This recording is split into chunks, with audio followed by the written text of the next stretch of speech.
Okay, so one of my hidden talents is to make everything look fairly decent while hiding a hot mess. Because while everything has its place in my closet for the most part, I have a hidden stash of clothes in various pockets.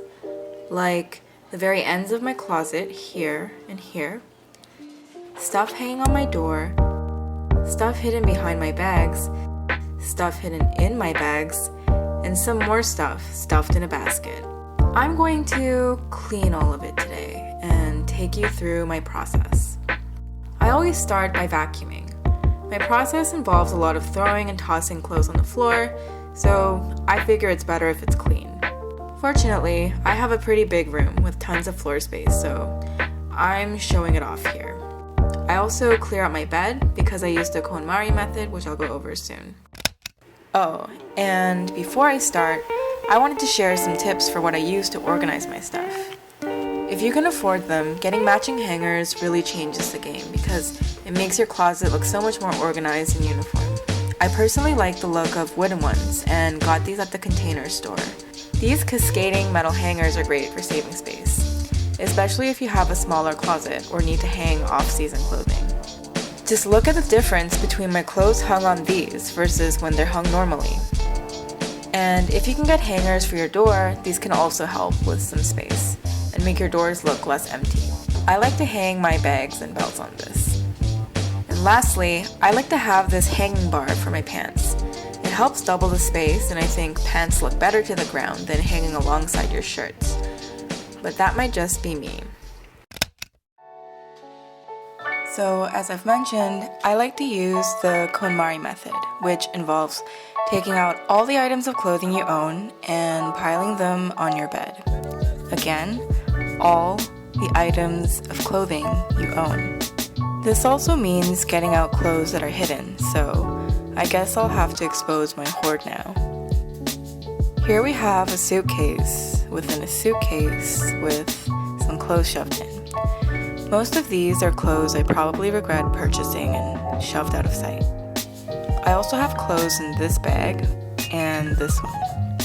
I kept most of my clothes in the drawers because I know I'll keep them. I just have things like underwear, socks, pajamas that I always refuse to get rid of until they literally turn into rags, exercise clothing, and the clothes I actually wear.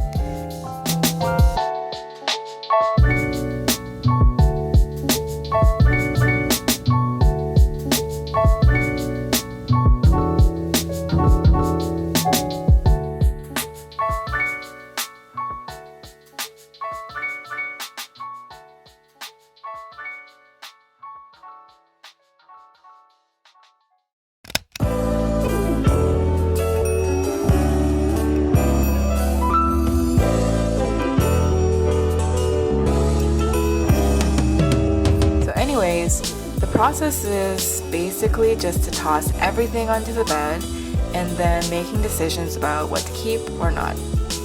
No matter how much clothing you own, it's going to look like a lot more than you expected because everything is together at the same time in a pile.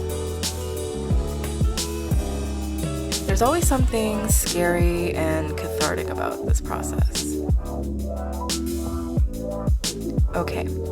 So after everything's in place, what you want to do is get on top of your bed and decide whether each individual piece of clothing sparks joy. Doing this might look ridiculous, it probably will, but it helps to gently hold the clothing close to you and seeing if it makes you feel a spark. If it doesn't, then it's gotta go. If it does, you'll know to keep it. And if it's ambiguous, you can put it in a maybe pile for now.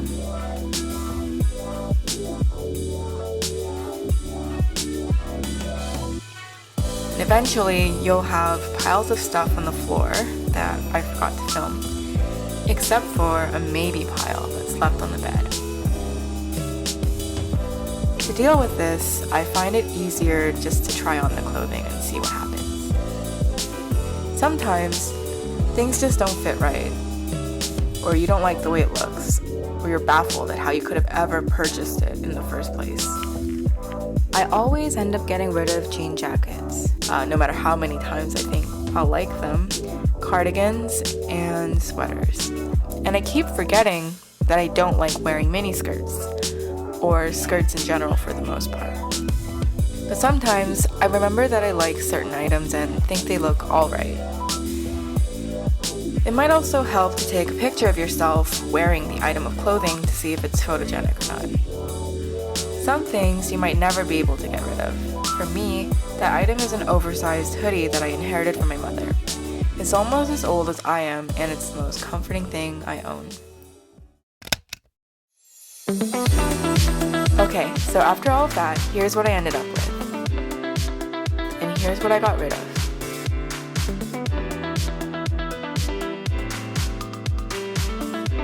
Yeah, so now that the decisions are made, it's time to put everything back in its place. Oh, and pro tip before I forget, if you like your knitwear to not be shapeless, do not just hang them. You have to do it in this weird way. Lay the sweater flat, and fold it over, put the clothes hanger like this, and fold it over, and fold it again, and then it's ready to hang. If you do this, it's going to last a lot longer and hold its shape. Okay, back to the show.